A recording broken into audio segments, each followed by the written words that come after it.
So it's official. Good morning, everybody, and welcome to the Center for Spiritual Living in Reading. And so we're excited that you're here today. And so we're going to start. I'm Charlie Bourne, practitioner for the day, and we're going to start with the opening song by Dalton. Good morning, everybody. Like everybody who's comfortable doing so, stand on up, please. Establish some space around yourselves. It's a beautiful July day. If you don't know this, you'll pick it up pretty soon.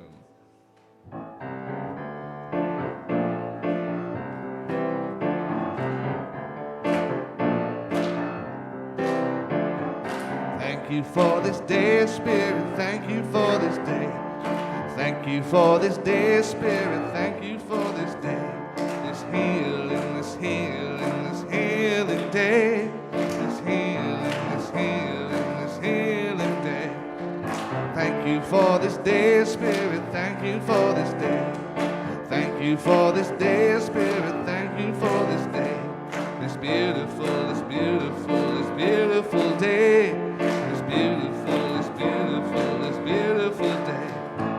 Thank you for this day, Spirit. Thank you for this day. Thank you for this day, Spirit. Thank you for this day. This healing day. This healing day.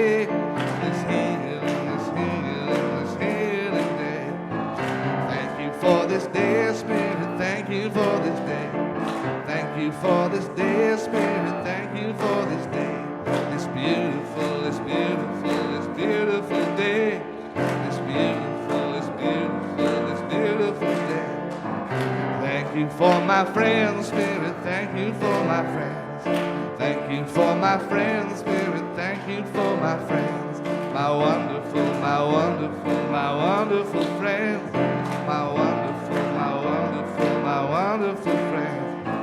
Thank you for this day, Spirit. Thank you for this day. Thank you for this day, Spirit. Thank you for this day. This beautiful day. This beautiful, one more time. This beautiful day. This beautiful day.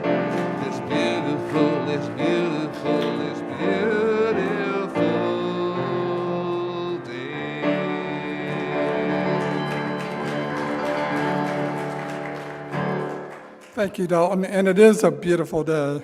Warm, but beautiful. So we're going to invite the children up, and we'll sing them out to the cottage for their classes. You guys want to come on up to the stage?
So again, I'm Charlie Bourne. I'm a practitioner for the day, and welcome. This is our center, which we're very proud of, and this is where we inspire and empower people to live a spiritually fulfilling life. And so we take that seriously. We have practitioners in service today if you'd like a prayer support afterwards. We have a brand new practitioner, Christy, who's up here. She passed her panel today, so we're very proud of her. She passed her panel this week, so she's here today. And she'll be doing the prayer and the offertory. And so we also have Shirley in the front row here, and so Shirley's available, and then Dr. Mary's here, so we're available after service. So if you want to turn off any devices that may go off during the service, we appreciate that. And also, I'd like to thank everybody who showed up early today to help open up and get the place ready and nice and cool. We have our sound team, Lindy, we have Doug and Ronnie at the usher and greeter, we have Marty at the board desk, and we have our kitchen cookies, Bill and Shirley who are in the kitchen preparing, and then we have Dalton and Judy today for music. So thank you for being here. If you're new today and would like an information packet, if you can just raise your hand, we'll bring one to you, and we have somebody in the front. Thank you for coming. And if you'd like to see the grounds afterwards, or talk to any of us, just feel free to reach any of us who are sitting up here in the front. And then, so thank you for coming. So I'd like to start off with a few announcements, and I think we'll start with Reverend Sue. She's going to talk about the women's retreat, which is now on for sure, which is going to happen in October. Yeah, this is for the women. It was a challenge finding a retreat center, but we found some little cabins on Lakeshore at Lakehead. And that is when it's going to happen on October 28th through the 30th. So we're inviting people to pre-register because it fills up fast.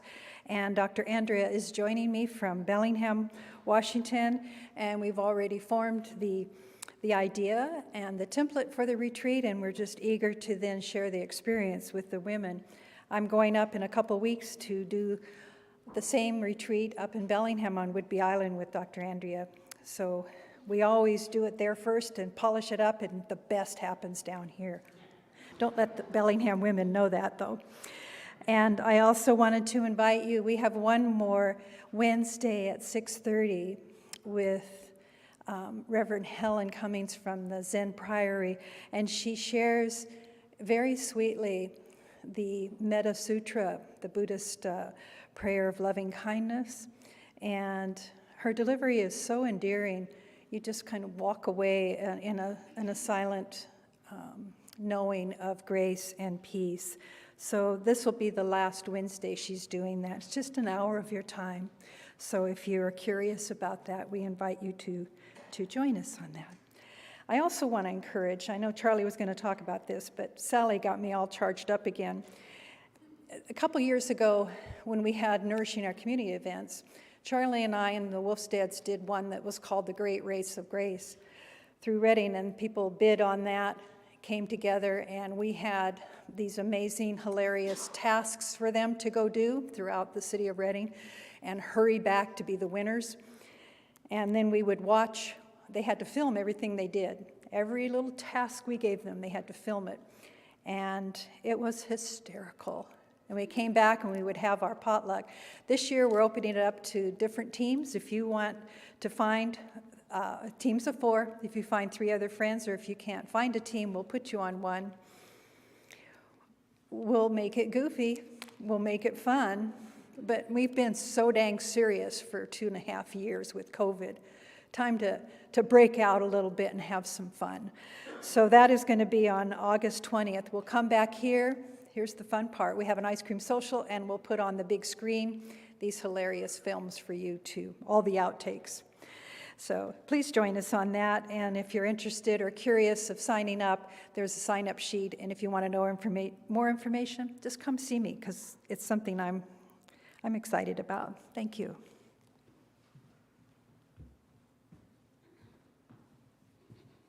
Well, that's all the announcements. No, just kidding. Actually, we have a used book sale coming up Sunday, August 7th through Sunday, August 21st. So that's real soon.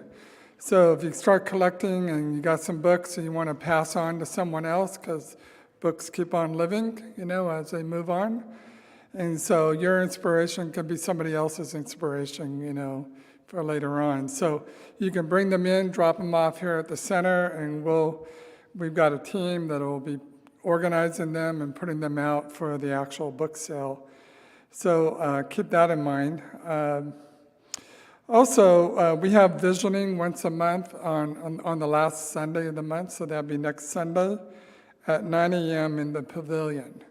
So if you want to share in that, we'll have it open up nice and early, so it'll be nice and cool in there, and it's really a nice experience right before the Sunday service. And then we have Friendship Sunday next week. This is a new thing we're starting the last Sunday of the month, and it's a potluck, so if you want to bring something that you feel is safe and easy to eat, that would really help out Bill and Shirley as they organize the Friendship Sunday. And kind of a fun thing too, we put name tags on so that new people can get to know each other and see who the people are around here.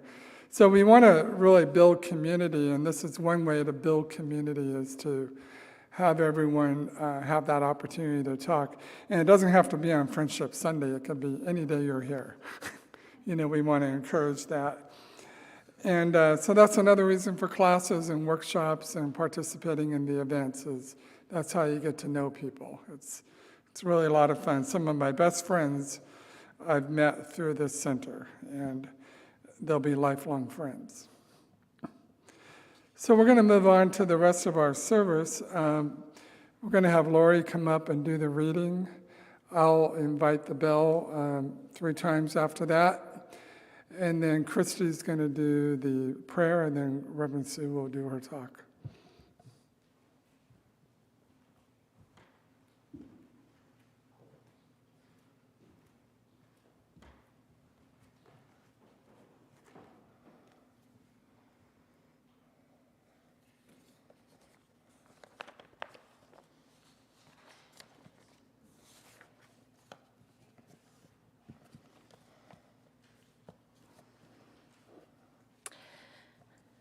Invisible life that sustains all, I awaken to life everything in every waft of air. The air is life, greening and blossoming. The waters flow with life. The sun is lit with life. The moon, when waning, is again rekindled by the sun, waxing with life once more. The stars shine, radiating with life light. All creation is gifted with the ecstasy of God's light. Saint Hildegard of Bingen. I am the fiery life of divine essence, a flame in the beauty of the meadows. I gleam in the waters, and I burn in the sun, moon, and stars. I awaken everything to life. Saint Hildegard of Bingen, Book of Divine Works. Stars are all pouring out light into space, and we can catch that light as it strikes the earth and analyze it. In a fundamental sense, that light was once as much a part of the stars as clay is a part of the earth. Light is a form of energy, and it is the energy of a star that makes it shine and keeps it going and enables it to survive. A star literally lives on its light. Cecilia Payne Gapsashkin, astrophysicist. Wisdom comes when we see with a vast perspective. Our life is unfolding in the timeless galaxies. We turn with the stars and cycles of light and dark, birth and death, joy and sorrow. Jack Cornfield.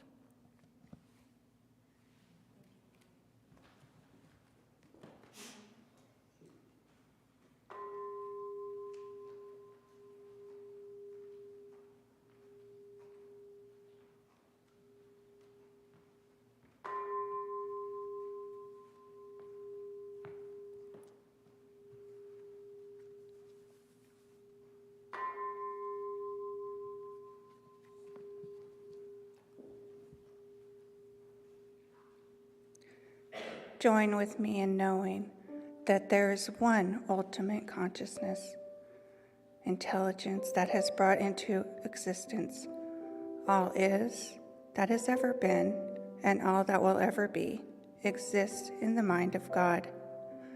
I know that I am one with this God, in that God, and as that God. All that takes place in my life is God demonstrating its love through me. The fullness of God and the allness of God is who I am. I know for myself, as I do for you, as we listen to the loving words of Reverend Sue MillerBorn, that we are all individualized expressions of God. Through this awareness and acceptance, we know that we are all connected. There is no distance or space. In between, it's all good. We know that throughout all our connections and relationships, in all walks of life, it's all one. We freely give in all relationships with a compassionate heart to ourselves and others, assured that we never come back void. I accept for us the peace and harmony reflects in all our relationships and interactions, in all our thoughts, words, and activities. The same Spirit in me is the same Spirit in all. For this I give thanks. Thank you, Spirit, for the love and truth in my heart, for seeing the grace of God within all of us.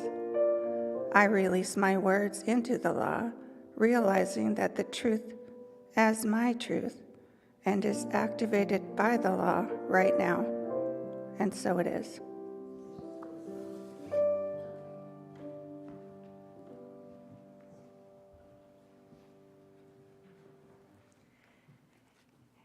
Thank you. Well done. Thank you, Judy. So, good morning, everyone. I got a gift this morning, and if you're wondering why I'm so can't stop looking over there, it jumped out of my hand. It wasn't a frog or anything, but it just leaped out. So I have to find it later. It was a gift from Kelly and Rich, a little piece of meteorite. And I was just holding it. I thought, this is just so awesome, as I was looking at all the intricate patterns on it. And then it disappeared. So if anybody's got a pacemaker and it's a magnet or something, look on your chest to see if it's sticking on you. I don't know. Magic. Magic happens with these things, the gifts from heaven. So this talk is about we're all star stuff. And I'm going to share some information with you that is things that you might have heard before, but as we tie it together in the concept of, so we've been looking all month about relationship, I want to share, first of all, this quote from Barbara Brown Taylor. She's an Episcopal priest, but I really, really appreciate these words. Kind of feel this. There is a living hum that might be coming from my neurons, but might just as well be coming from the furnace of the stars. When I look up at them, there is a small commotion in my bones, as the ashes of dead stars that house my marrow rise up like metal filings towards the magnet of their living kin. Can't you just see that? Parts of us lifting like little filaments on a magnet, reaching out towards something. I could really feel her scripture there as she shared it. And whenever we're in the study of science and spirituality these days, we are really recognizing the emerging insights that we're all celebrating. They take us beyond the physical realm and into the mystery of all the invisible patterns and principles that seemingly are organizing what we are observing and what we are experiencing in the world. That something that we're witnessing is transpiring behind that which appears, that which we see as solid evidence. So we're speaking here about substance and spirit, matter and spirit. At the same time, with all of this evolutionary thought in the sciences and in physics, we're also seeing the convergence of the different faith paths. At the same time, the different religious and spiritual traditions of our times are connecting to the idea of truly rediscovering each other, recognizing in the words the essential unity of this human spiritual consciousness. Now, we see it in the interfaith movements. We see it when we get to go look at some of the YouTube videos from the Parliament of World Religions, when you ever get the chance to go visit that. You see it in the Pioneers movement, which is the study of science and spirituality merging, noetic sciences. They're finding the common threads.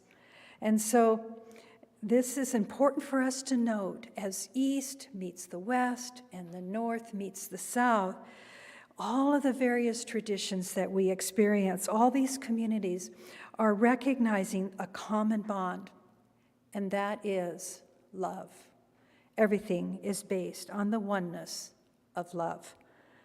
Now, what science is uncovering is the interconnection between matter and consciousness.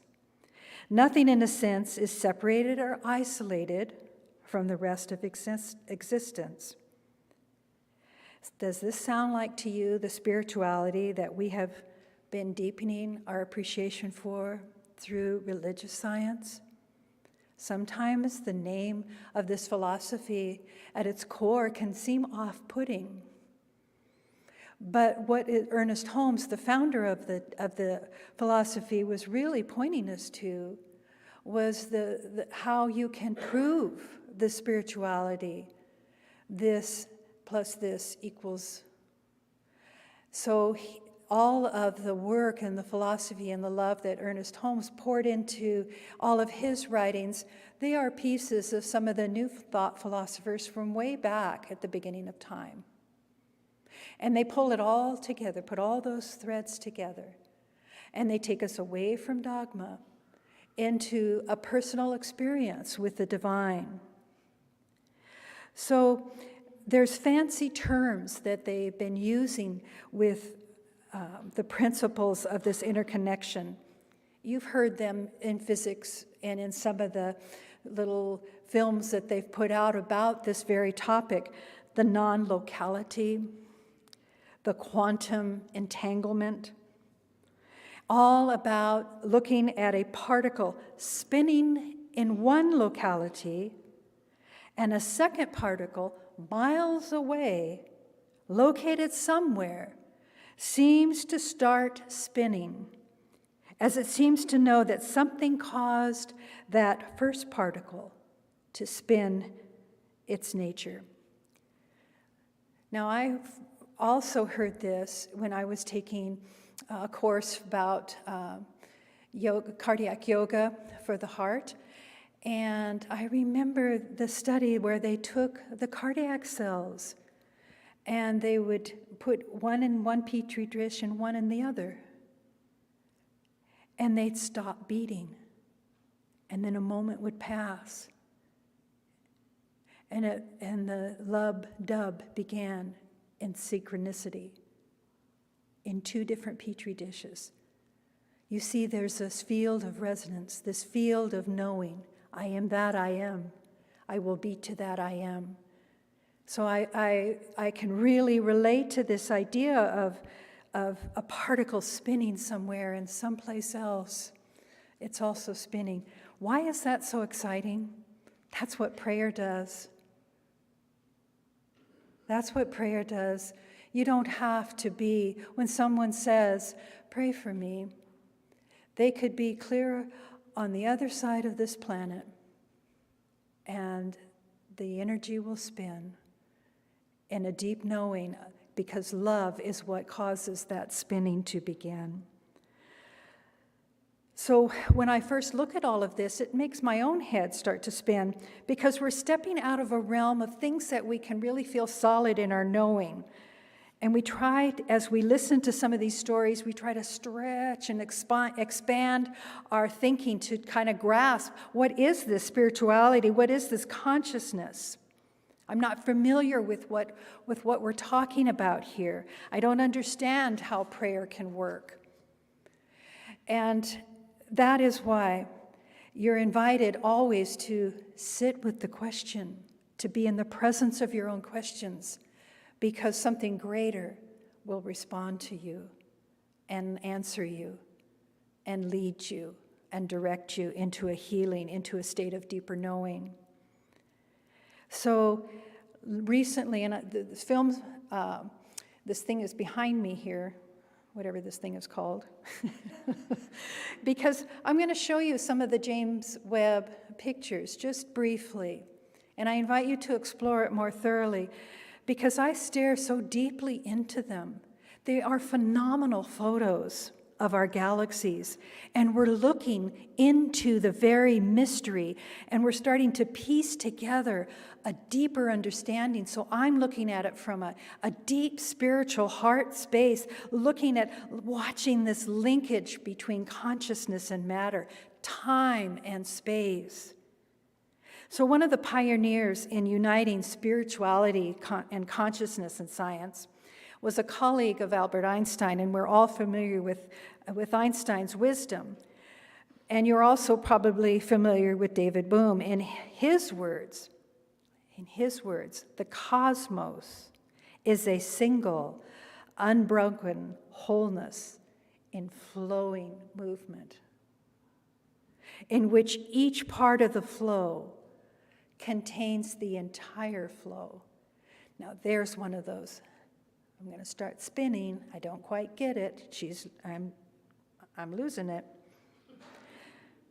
But think about it. This is a nice idea of God. It's a nice idea of love, our spirit. This idea of an unbroken wholeness in flowing movement. He coined it hollow movement, meaning movement being that the nature of existence is a process of continual change. The hollow part means a kind of holographic structure in which each part contains the whole. Now, I know many of you are familiar with some of this, but what I appreciate about what Bohm has done is his further connection to some of the greatest spiritual teachers that we have, Krishnamurti, Dalai Lama. He sought out spiritual teachings of wisdom and truth as he applied himself to the physics of nature. So we've discussed all month, and it feels like all year, this false duality that we keep dancing with. We keep dealing with opposing things to oneness. We're so convinced that we are part of a separation of ourselves only because we are limited by our perceptual viewing. We are limited, we think, to our five senses, what we can taste and touch and see. But it's more than that. And it's wonderful to think about everything else that we don't directly see, hear, touch, smell, feel, or think about. And that is the realm. That's what I call faith. You see, it's that field of a greater knowing. I don't know, but God knows. I don't know, but God knows. Without and within. So I'm going to read you just briefly one of these experiments that he did to kind of highlight this. And this is in his book, Belonging to God. This is by William Keepan. And very simple little exercise that he did. And he's talking about looking at the forces that we're dealing with. And he's talking about implicate and explicate. And you'll understand that in a moment. So he gives this example of two concentric cylinders, one larger than the other. And suppose the annular column between them is filled with a thick, transparent liquid like glycerin.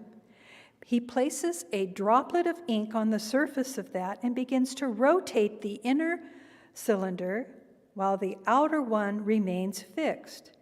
As that rotation continues, the ink droplet gets stretched out and becomes larger and thinner, growing ever fainter.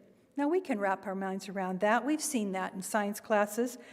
But eventually it disappears altogether. And at that point, the natural conclusion is to draw the order or organization of the original ink drop has been lost, rendered chaotic in his words, as the ink seems to be randomly distributed in microscopically small particles throughout the glycerin. However, here's the juicy chill factor here.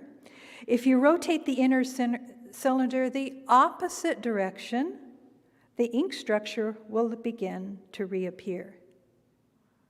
I know, I heard one, wow. But it's faint at first, but if you keep turning that, the ink gets thicker and darker until it finally comes all the way back. That ink droplet reconstructs itself completely. The key insight from this experiment is that the order in the original ink drop was preserved, enfolded in the glycerin, even when it was no longer visible. Oh my God, I should have probably given you all a little taste of acid or something before I read that, because it blows my mind. I'm just like, wow, I get that, but then I look at it when I sit and pray with someone that has cancer, and I feel like I'm turning the cylinder that is identified within them with the cancer, I'm reversing that turn to let them know their original wholeness, their original goodness is still vital and ever present within them. So that's why I point to this as faith in knowing our wholeness for healing. A hidden order may be present in what appears to be random. That is so profound in his words. He refers to all of this as a vast, invisible realm beyond what we perceive as the physical universe. He calls that hidden realm, this is the implicate order. Implicate order, another big word. I'm going to give you a test afterwards.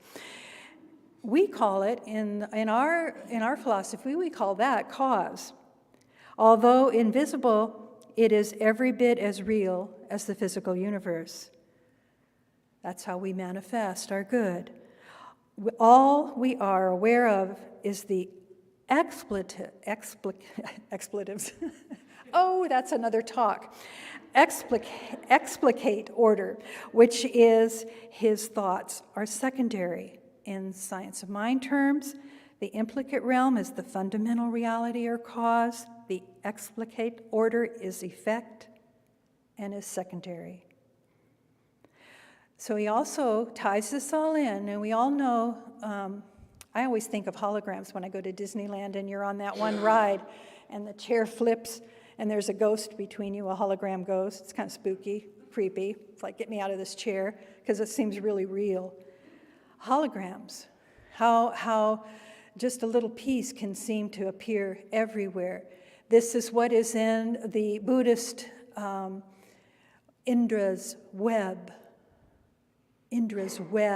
how they think about the myth of the large spider web, that at every little crossroad is a raindrop, and within that raindrop you see all the other raindrops. You see everything around in this little piece. There's a hologram, and it goes on and on and on. It's like the excitement that we get when we're in the fun house in the different mirrors, and we just kind of think, well, what's real now? I'm everywhere. So all of this, looking at what he's pointing to, and the study of, he also talks about fractals, just taking one piece of that, and that's what we understand in our DNA. Just one piece shows the whole story of our ancestry from years ago, millennia ago, and it reshapes. All of this is so mind-bending bending and we're looking at our grasp of what God is in all of this. What is this relationship? Why is it driving us on a certain level to know more, a longing to be a part of it? Now I return to scripture from the Bhagavad Gita. Krishna is declaring this to Arjuna when he says from this holographic way, Krishna says, I run the entire cosmos with the tiniest part of my being. He's speaking to the implicate order of all these things. It's so vast, yet when taken into the field of consciousness, there's a presence and an intelligence, and creation is happening. The idea when we look in Hindu scripture of the omnipresent, omniscient, omnipotent idea of the divine, we are looking at what they describe as Brahman. Everywhere Brahman. We call it God, mystery, spirit, Brahman. We look at the individual hologram, fractal piece of that in the individual self. We call it Atman. We call that piece of ourselves the Atman, the oneness. All identical, I am one with the divine. In Judaism, you are made in the image of God. In Christianity, in the Bible, the Father and I are one. Julian of Norwich, we are all in God enclosed, and God is enclosed in us. In Buddhism, the entire universe is replicated in the human body. When you come to know the truth of your body, your mind, your soul, you come to know the truth of the cosmos. All of these scriptures are pointing back for us to establish a deeper faith in knowing our oneness. Now, access to all of this consciousness is through, I believe, the door of the heart. So exactly what we know about relationships with spirit is that it is present everywhere, but nowhere is it visible in the way we'd expect. And yet we grasp this unseen through our intuitions, our contemplations, our spiritual practices, and our experiences. There's a place that we know we know. I'm going to have Lindy and Charlie get ready here to show you the film. Charlie's going to, there he is. Fractal man. But time and space, these are one more, I'm going to lead into this. Time and space are modes by which we think, but they're not conditions in which we live. This is Einstein. Time and space are just modes that we think, but they're not conditional. This relates to how the mystics remind us time and space are not real. Take another little dab of the acid, but simply a part of the illusionary world created by our minds. The relationship of all of this metaphysically, we're all star stuff, shared in the Gita, shared in many texts. All creation is made up of this energy, of this divine essence. In the Gita, it does say, in looking at the divine self or the Atman within us, knowing that this same divinity is within us. It's in a clod of dirt, a stone, a lump of gold. Everything carries the same divinity. Now look, as I've shared and stretched your minds a little bit, watch just this very brief intro to the James Webb awesomeness. And it keeps changing week by week. How we doing there, Lou? Hello, Lindy. Hello, people on camera.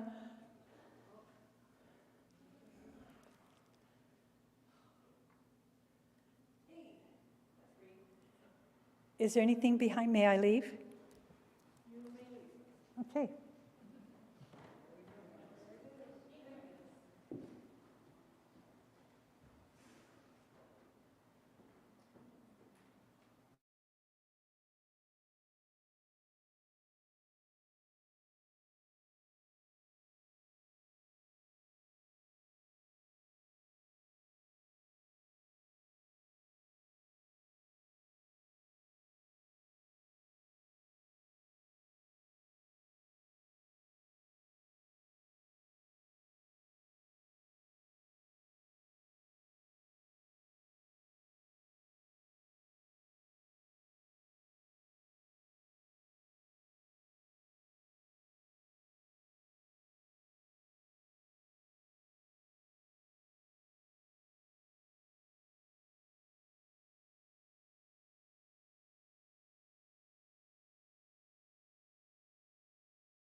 billions years ago, right? 1 second, please.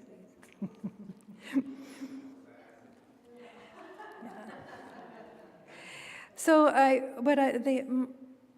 my hope for you is that you explore this further on your own. But one of the things, following the speed of light, informing us of time itself. And when we start to tie this all together, we recognize, as I've shared from the beginning, God is present in every religion, and every religion is present in God.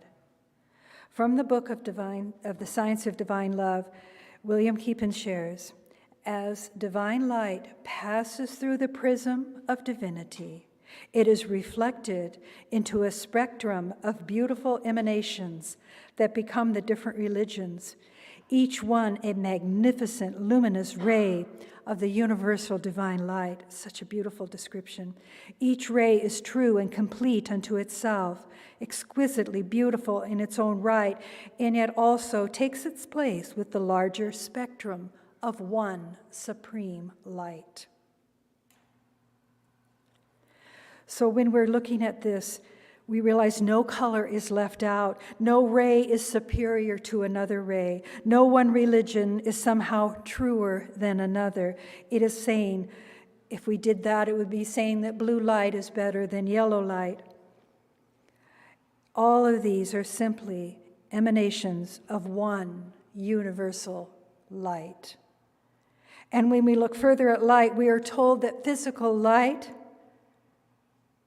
is frozen to become matter. And then we get into what he describes as divine light constellated into forms and patterns of consciousness. In other words, divine lights not only shine upon creation, but it manifests within creation, manifests within you. You are part of the star. That star stuff is emanating through you. It's what we say, I see your light. The idea that creation is working in this way and hearing it in the scriptures again, in thy light we see light. In the Quran, light upon light. Sri Aurobindo from the yoga world, the aspiring light in the heart of the spiritual aspirant is answered by the supreme grace or light that responds from above. So, in closing here, wrapping this all up, I want to point out that the CSL, the Centers for Spiritual Living, overall position here is that we are intimately affected by all aspects of nature. But the question you are continually asked is, are you consciously in loving relationship with it? Look deeply into all of this wonder, this awe of nature, the interconnectedness of all. Think about it. Maybe this evening we are so blessed with no smoky skies to cloud our view of stars in the night up here in the North State this year so far. May it always be so. But lay in your backyard. Just lay there and stargaze and feel the expansiveness of what we're talking about, of the cosmos, and realizing the lights you see are the suns that have burned out billions of years ago, yet their light shines on. Carl Sagan, the nitrogen in our DNA, the calcium in our teeth, the iron in our blood, the carbon in our apple pie were made in the interiors of collapsing stars. The cosmos is within us. We are made of star stuff. We are a way for the universe to know itself. Carl Sagan. This one also, the atoms of our body are traceable to stars that manufactured them in their core and exploded these enriched ingredients across our galaxy billions of years ago. For this reason, we are biologically connected to every living person in the world, chemically connected to all the molecules on Earth. We are atomically connected to all atoms in the universe. We are not figuratively, but literally stardust. So this week, and for every week, every day, connect yourself to where you can surrender to the spaciousness of what this is pointing to. Feel the heart open as you think about the expansiveness of the universe and who you are, your place in it in this small time. Van Gogh says, "For my part, I know nothing with any certainty, but the sight of the stars make me dream." So when you see a star, may you dream deeply on your true nature. So I'm going to have Judy play in the background for a moment, and I just want to lead you in. There is, from the Radiance Sutras, some beautiful passages that I trust will carry you from out beyond to back within. To imagine that there is no time. There is just now. And in the beauty of that knowing, we recognize with deep faith and conviction that we are on a journey of love. We are participating with the divine nature of the universe, with the flow of continuity. And as we impress upon ourselves our integral part in all of that, in the holographic view of all of that, we are one. From the Radiant Sutras, I invite you to focus in on your breathing. As you come back into your being, you attend to the skin at a subtle boundary, knowing that containing vastness, enter that pulsing vastness, and know there is no other but you. The breath flows out with the sound sa. Hear it? The breath flows in with the sound ha. Thousands of times a day, everyone who breathes is adoring the goddess. Know this and be in great joy. Listen to the ongoing prayer that is in each breath. Life shall dance in you, a dance of ever-renewing delight. Be conscious of this unconscious prayer of your breath, for she is the most holy place of pilgrimage. She wishes for you to enter this temple, where each breath is adoration of the infinite for the incarnate form. Meditate on the self as being vast as the sky, a body of energy, extending forever in all directions. We recognize this moment of feeling expanded and yet also lit up with a sense of brilliance of that star-like quality that allows our divinity to lead the way, to practice loving kindness and forgiveness and compassion as our guides to a humanity that works for all. I release this prayer knowing that those of you here today and those listening from home are attending to these very ideas, or you would not have come today. This message is through you, for you, by you. Thank you, God, and so it is. I'm going to invite Dalton to share with you now. Thank you, everyone.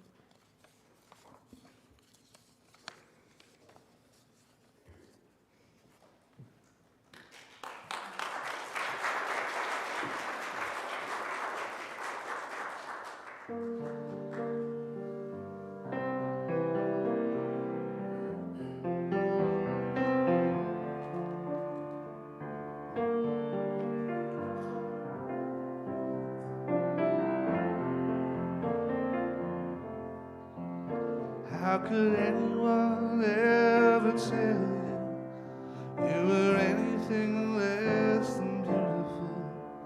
How could anyone ever tell you you were less than whole?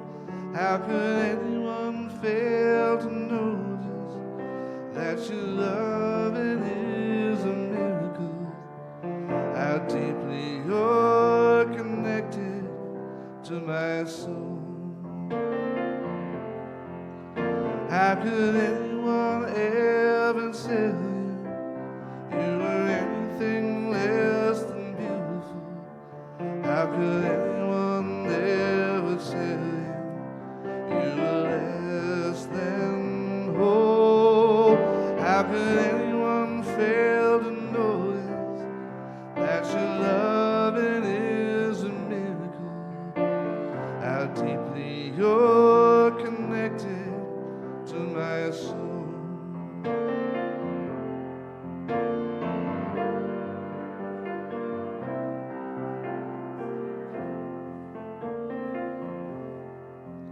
How could anyone ever tell you you were anything less than beautiful?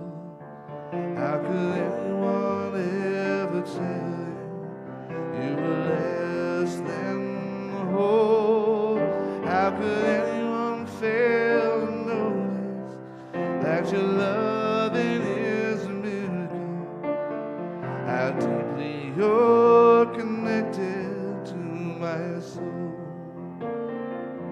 Oh, how could anyone ever tell you you were anything less than beautiful?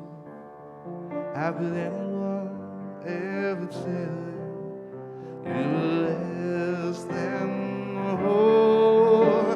How could anyone fail to notice that your loving is a miracle? How deeply you're connected to my soul. How deeply you're connected to my soul.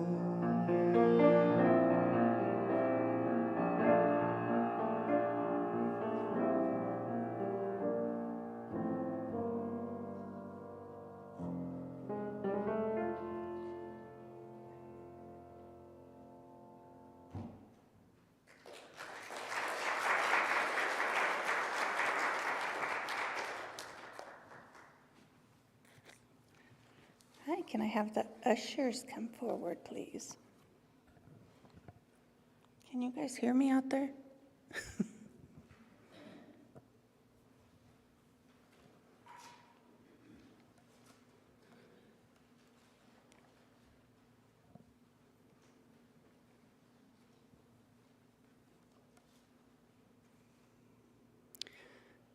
As I prepare to give my offering, my heart is filled with love and appreciation, since what I offered here is for my spiritual well-being.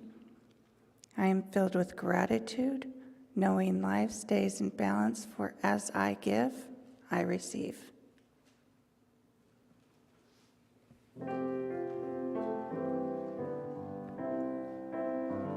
I am so blessed. I am so blessed. I am so grateful for all that I have. I am so blessed. I am so blessed. I am so grateful. I am so blessed. I am so blessed.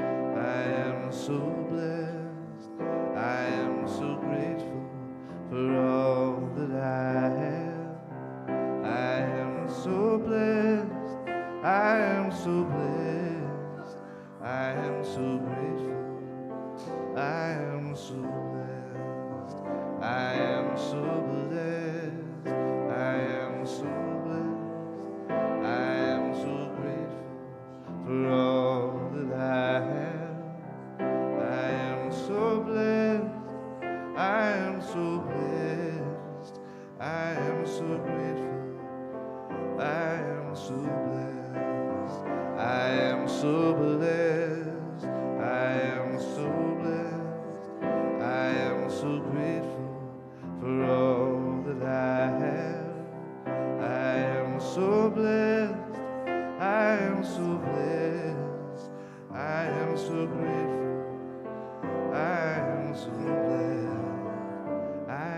so grateful. I am so blessed.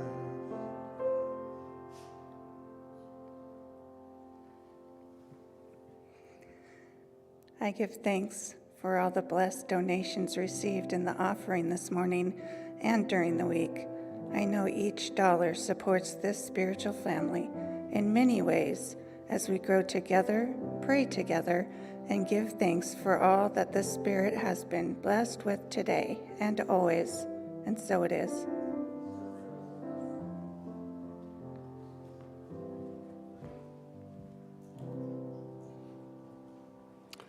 Well, before we have our closing song, I just wanted to, and thank you, Christy, good job today.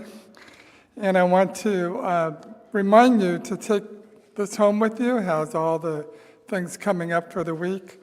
We also have our awareness in the back, which is our monthly newsletter. And if you go online, you can actually sign up for classes. You can pay right there, and so it's a wonderful way to do that. But we also have posted on there a beautiful video about the center as we are open to receiving a new minister when they're ready. So there's a prayer in the back, a community prayer for you to join in the support of that.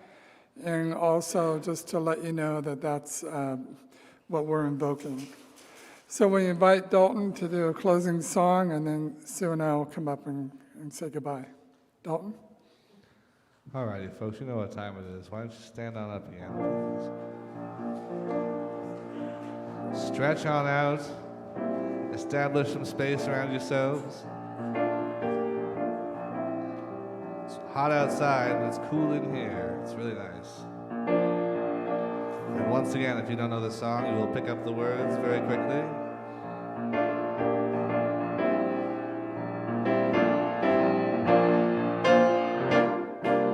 All good, holy, holy. All good, holy, holy. All in my mind, in my heart, in my soul.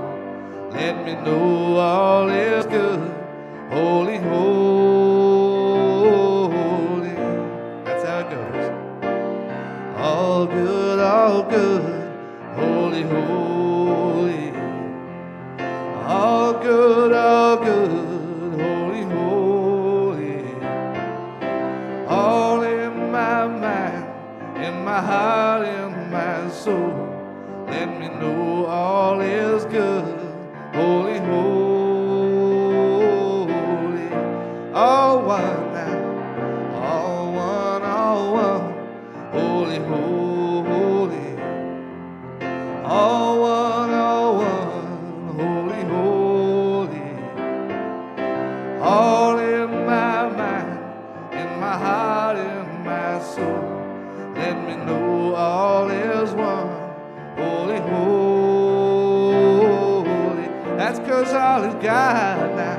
All God, holy, holy. Oh God, holy, holy. All in my mind, in my heart, in my soul. Let me know all is God, holy, holy. All love now, all love, holy, holy. All love, holy, holy. All in my mind, in my heart, in my soul. Let me know all is love, holy, holy. That means all is good, one more time. All good, holy, holy. Sing it loud now. All good, holy, holy. All in my mind, in my heart, in my soul. Oh, let me know all is good, holy, holy. I said, all in my mind, in my heart, in my soul.